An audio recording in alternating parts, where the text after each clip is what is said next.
Je vous disais en vous accueillant qu'il ne s'agit pas d'une messe, d'une Eucharistie proprement dite, mais il y a des parties de la messe, de l'Eucharistie que nous retrouvons. Vous avez entendu parler du Concile Vatican II.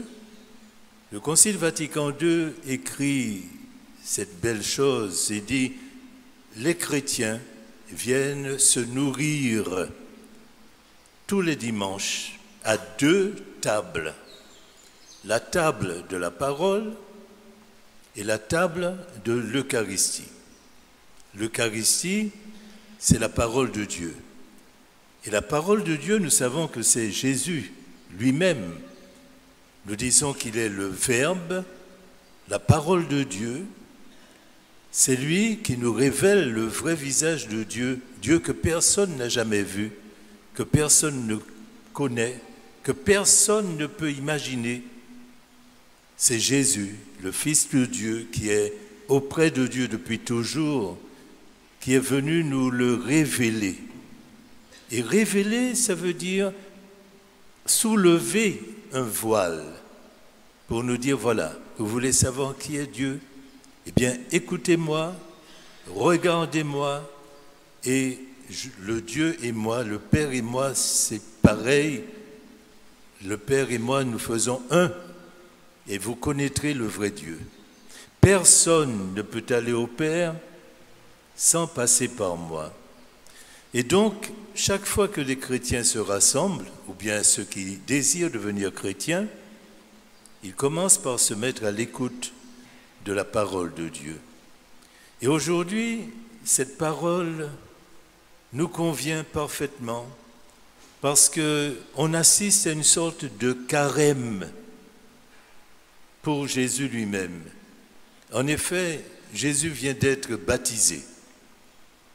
Alors il ne faut pas s'y méprendre. Le baptême de Jésus n'est pas le baptême que vous demandez ou que vous recevrez. C'était le baptême de Jean. Vous savez que baptiser, c'était un rite très courant chez les Juifs. Le verbe vient du grec qui veut dire immerger, plonger, noyer dans l'eau. C'est ça le sens de baptizo, du verbe baptizo. Je plonge, je me noie. C'était un geste par lequel les personnes qui voulaient se purifier, qui montraient un désir de conversion, passaient grâce à quelqu'un, en l'occurrence Jean-Baptiste. Et Jésus lui aussi a voulu faire ce passage dans les eaux du Jourdain, non pas parce qu'il en avait besoin, mais pour montrer sa solidarité avec tous les pécheurs, tous ceux qui cherchaient, qui attendaient la venue du Messie. Donc, Jésus venait d'être baptisé. Saint Marc, dans l'évangile d'aujourd'hui, est assez laconique. Marc, ce n'est pas quelqu'un qui parle beaucoup. Il ne se perd pas dans les détails. C'est d'ailleurs l'évangile le plus court, 16 petits chapitres pour environ une 60aine de pages. Donc, il ne se perd pas dans les détails. Et il dit simplement, Jésus venait d'être baptisé. Tandis que les autres évangélistes, Luc, Matthieu et même Jean, nous renseignent davantage. Ils disent qu'au moment du baptême de Jésus, on avait vu les cieux se déchirer et on avait entendu une voix disant « Celui-ci est mon Fils bien-aimé, écoutez-le ». Et l'Esprit Saint était descendu sur Jésus sous la forme d'une colombe. Saint Marc ne le dit pas aujourd'hui, mais nous savons tout ça. Et alors, aussitôt après son baptême, Jésus est conduit au désert. Le baptême, ce n'est pas une purification pour Jésus, ce n'est pas une nouvelle naissance pour lui, puisqu'il est Fils de Dieu, mais c'est quand même quelque chose de nouveau dans sa vie. Parce que jusqu'à présent, Jésus était simplement le charpentier de Nazareth. Vous savez, on oublie souvent ça. que Jésus, ce n'était pas un prêtre, ce n'était pas un lévite, c'était un ouvrier, un charpentier.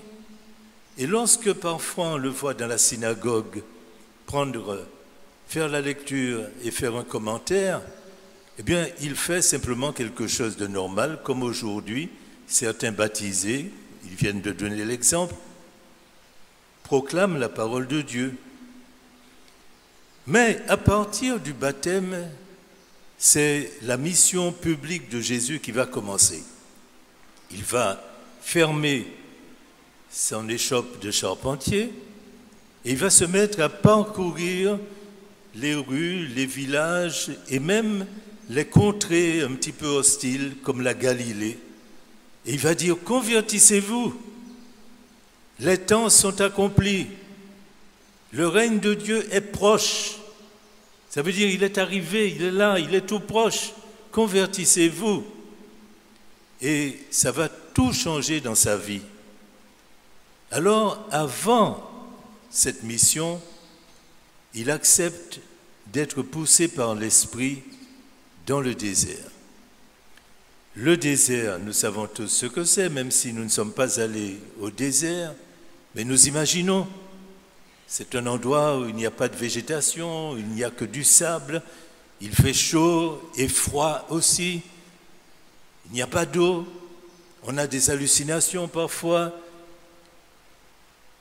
il y a des scorpions, il y a des petits serpents qui sont très venimeux, c'est un lieu habituellement hostile. Il y a des bêtes sauvages et c'est là que va Jésus. Et pendant qu'il se trouve là, dans un endroit où c'est la vie ou la mort, il n'y a pas de temps pour le superflu, il n'y a pas de temps pour aller tapoter une plaquette ou bien mettre des écouteurs dans ses oreilles ou danser la samba ou quelque chose comme ça. Le désert, c'est capital. Il faut faire attention à sa vie. Et c'est pendant qu'il est là que Satan vient le tenter. Alors Satan, c'est quelqu'un que nous allons rencontrer souvent. Le mot veut dire l'adversaire. Et nous savons que c'est le menteur par excellence et c'est l'accusateur de ses frères.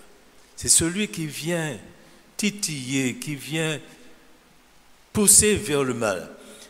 Il vient tenter. La tentation, ce n'est pas le péché. La tentation, c'est une sorte de mise à l'épreuve. La tentation, c'est l'occasion d'un choix. Et nous imaginons quelles sont les tentations que Jésus a connues. Saint Marc ne nous les dit pas en détail, mais nous savons qu'il y a par les autres évangélistes que d'abord Satan est venu, Satan lui dit « Alors, tu es vraiment le Fils de Dieu? Tu as entendu ça au baptême? Mais si tu es le Fils de Dieu, tu as faim, tu vas rester 40 jours sans manger. Il y a des pierres là, les pierres plates qui ressemblent à des galettes. Tu n'as qu'à dire à ces pierres de se changer en pain, et puis tu vas les manger. » Et c'est là que Jésus dit, l'homme ne vit pas que de pain. Il se nourrit de toute parole qui sort de la bouche de Dieu. Le démon va lui dire, tu es en plein désert, c'est inconfortable, tu n'as même pas une pierre où reposer ta tête. Regarde tous les royaumes qui sont à moi, avec tous les plaisirs de la terre. Je te donne tout ça, tout de suite, si seulement tu te prosternes devant moi. Se prosterner, ça veut dire adorer. Et là aussi, Jésus répond, tu n'adoreras que Dieu seul, et tu ne te prosterneras que devant lui seul. Le démon va encore le tenter d'une autre manière, en disant, mais si tu fais quelque chose d'extraordinaire, par exemple, laisse-moi te déposer au sommet du temple de Jérusalem, et de là tu te jettes dans le vide. Si tu es le Fils de Dieu, rien ne t'arrivera, puisqu'il est écrit, les anges te porteront dans leurs mains. Et là encore, Jésus répond, par la parole de Dieu, tu ne tenteras pas le Seigneur ton Dieu. Et le démon va lui fiche la paix. Le démon va le laisser tranquille. Et les anges vont venir le servir. Mais ce désert ne coupe pas Jésus définitivement du monde, du reste du monde. Au contraire, c'est pendant qu'il est là qu'il apprend que Jean-Baptiste a été arrêté. Jean-Baptiste, c'était son cousin, c'était celui qui baptisait sur les rives du Jourdain. Et nous savons comment il avait été arrêté par Hérode, parce qu'il reprochait à Hérode de vivre maritalement avec l'épouse de son frère. Et donc, lorsque Jésus apprend que Jean-Baptiste est arrêté, aussitôt, il part pour continuer la mission de Jean-Baptiste, en amplifiant cette mission, en disant « Les temps sont accomplis, convertissez-vous, croyez à la bonne nouvelle ». Eh bien, vous savez, je suis un petit peu long ce soir, mais je reprends un petit peu tout ce que nous avons fait ces jours derniers. Après le carnaval, le mercredi des cendres et le vendredi qui a suivi le mercredi des cendres, beaucoup d'entre nous ont reçu l'imposition des cendres. C'est un geste de pénitence, une invitation à se décentrer de soi-même et à se tourner vers Dieu. Et ils ont entendu cette parole, « Convertis-toi, crois à l'Évangile. » Convertis-toi. La conversion, c'est une sorte de retournement. C'est un 180 degrés qu'on fait. On allait vers le nord, la conversion nous fait aller vers le sud, l'opposé. La conversion, tu étais centré sur toi-même, tu ne croyais qu'en toi, il n'y avait que toi qui comptait, tu étais le nombril du monde. Eh bien, convertis-toi et crois à l'Évangile. Et l'Évangile, ça veut dire une bonne nouvelle. Et cette bonne nouvelle, c'est Jésus-Christ lui-même. Crois à Jésus-Christ. Détourne-toi de toi-même et centre-toi sur Jésus-Christ. Et c'est ce que la communauté chrétienne a fait. Et en ce dimanche, eh bien, nous voici en marche vers la fête de Pâques, qui est la fête du passage de la résurrection avec Jésus. Le terme provisoire de notre route vers Dieu. Et c'est aujourd'hui qu'a lieu l'appel décisif.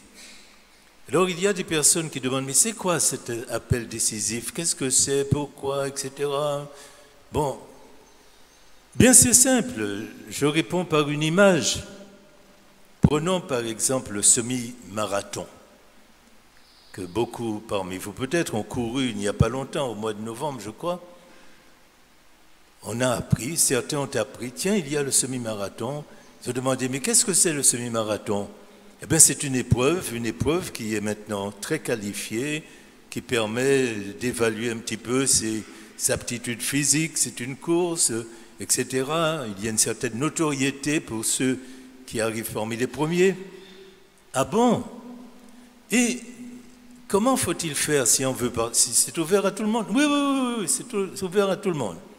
Mais quand même, il y a un examen médical et puis il y a des démarches à faire.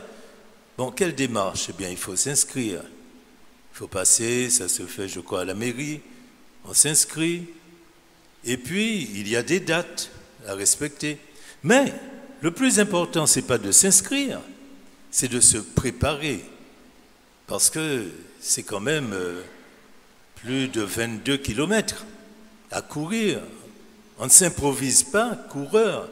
Il faut donc faire un peu de sport, mollir un peu sur l'alcool et les cigarettes. Hein. Il faut prendre l'habitude de dormir un petit peu plus tôt. Et puis, voilà, il y a un tas de petites choses comme ça. Surveiller son alimentation. Puis, il y a des rendez-vous d'ailleurs. On va vous donner les équipes dans lesquelles vous pourrez vous inscrire. Et puis, il y aura un jour où on va convoquer tout le monde à l'approche du semi-marathon. Et ce jour-là sera l'appel décisif. Ceux qui seront appelés recevront un badge et ils pourront participer à ce semi-marathon. Ah ben les autres, ben non, ceux qui ne se sont pas préparés, pour eux-mêmes d'ailleurs, et pour le bien de la course, on ne va pas les appeler. Eh bien, imaginez un petit peu la même chose, mais vis-à-vis de Jésus-Christ, vis-à-vis de l'Église. Il y a des personnes qui ont entendu parler de Jésus-Christ, qui ont dit, mais c'est qui Jésus-Christ? Il y a des personnes qui ont vu des chrétiens pratiquants, des gens qui ont connu des difficultés, qui ont connu des épreuves, mais qui se sont remis debout, qui avancent. Des gens qui font de belles choses, qui pensent aux autres, qui donnent un témoignage de bonté, d'attention, d'honnêteté. Et ils se disent, mais comment ces personnes-là ont pu changer comme ça, être ce qu'elles sont, comme cela aujourd'hui? Alors, vous-même, il y a un tas de belles histoires, vous savez, dans vos lettres. Je ne vais pas les citer parce que certaines personnes m'ont dit, si on vous écrit, c'est à vous personnellement. Donc, ce n'est pas la peine de le dire à d'autres, mais il y a de très belles choses dans vos lettres, de très belles histoires. Comment, par exemple, une maman, eh bien, elle a été attirée par le Christ parce que ses deux enfants, un garçon de 17 ans, l'autre de 14 ans, ont souhaité être baptisés. Et puis, elle a dit, bon, ben, je vais vous conduire, je vais faire les démarches. Et c'est en faisant les démarches pour ces enfants qu'elle s'est dit, mais dans le fond, pourquoi pas moi? Et puis qu'elle a découvert que c'était possible, etc. Il y a d'autres personnes qui se sentaient mal à l'aise parce qu'elles n'étaient pas baptisées. D'autres personnes qui en voulaient à Dieu à cause de la perte d'un enfant premier-né. J'ai encore dans les oreilles, pour ainsi dire, les reproches que cette dame m'adressait à Dieu en disant, mais pourquoi il a fait ça? On dit que c'est le bon Dieu, pourquoi il a pris mon enfant? Pourquoi il ne m'a pas prise à la place de mon enfant? Il y a tant de vieux qui ne demandent que la mort, pourquoi il ne les a pas pris? Pourquoi c'est mon enfant? Enfin, des choses comme ça. Et puis, on découvre quelqu'un, on découvre dans un livre un passage, et ça donne envie d'aller frapper à la porte du service diocésain du catéchuménat. Et on dit, mais oui, mais c'est possible. Il y a des sacrements de l'initiation chrétienne, sacrements par lesquels on devient chrétien. Et ça commence comme ça. D'abord, par la signation, on sera marqué du signe de la croix. Le signe de la croix, c'est la marque de fabrique, le signe de reconnaissance de ceux qui croient en Jésus-Christ, qui croient que c'est par sa mort et sa résurrection qu'il nous sauve aujourd'hui et qui veulent aussi porter cette croix, pas seulement à leur cou, mais comme on l'a portée autrefois. Autrefois, porter une croix, ça voulait dire être condamné à mort. Les condamnés étaient chargés d'une croix, ils traversaient toute la ville et on les menait jusqu'à la colline du Golgotha, où ils étaient cloués sur cette croix, ils mouraient. Donc la croix, c'était un instrument de supplice. Et Jésus dit, celui qui veut me suivre, alors qu'il porte sa croix, c'est-à-dire qu'il accepte de mourir à soi-même s'il veut vivre avec moi. Être baptisé, c'est pas recevoir un petit peu d'eau sur la tête, c'est véritablement mourir avec le Christ pour renaître avec lui, engloutir tout ce que nous étions avant, toute notre volonté, nos péchés, nos habitudes, nos certitudes, engloutir tout cela pour revêtir le Christ, pour devenir, pour ainsi dire, des créatures nouvelles. Et alors, ça se fait par étapes. On n'est pas converti d'un seul coup. Ça prend du temps. Le catéchuménat aussi, parfois c'est 2 années. Et puis, il faut que la foi passe dans la vie. Donc, il faut changer certaines habitudes, il faut corriger certaines erreurs. Et puis voilà, progressivement arrive ce moment, et c'est le temps du carême, où l'évêque au nom de toute l'Église, appelle les catéchumènes par leur nom.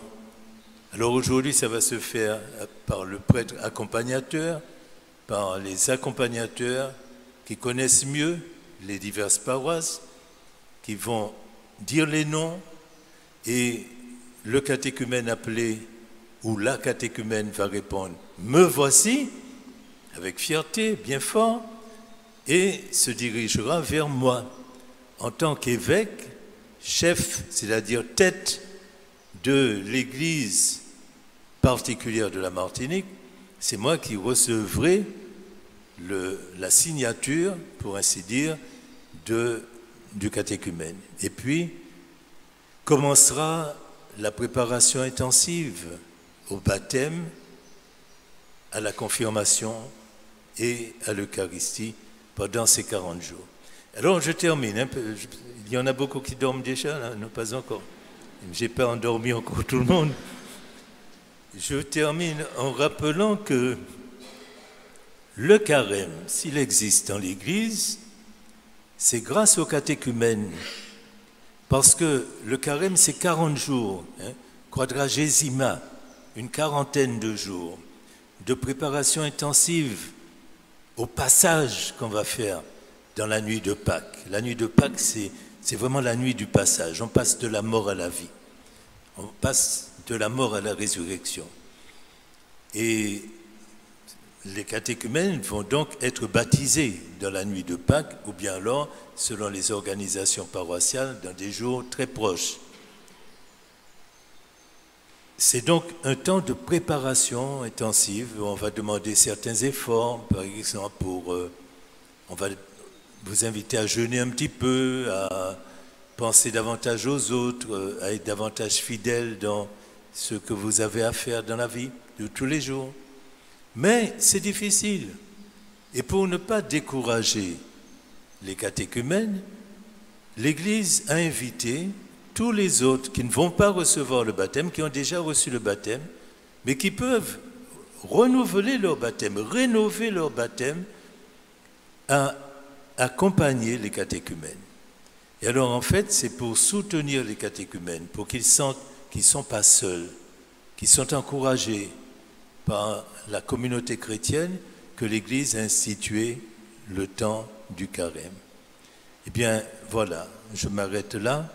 Le moment est venu de rendre grâce à Dieu, de remercier aussi tous ceux grâce auxquels les uns et les autres nous avons été mis en contact avec le Christ, nous avons eu envie de le connaître, de le suivre, de l'écouter.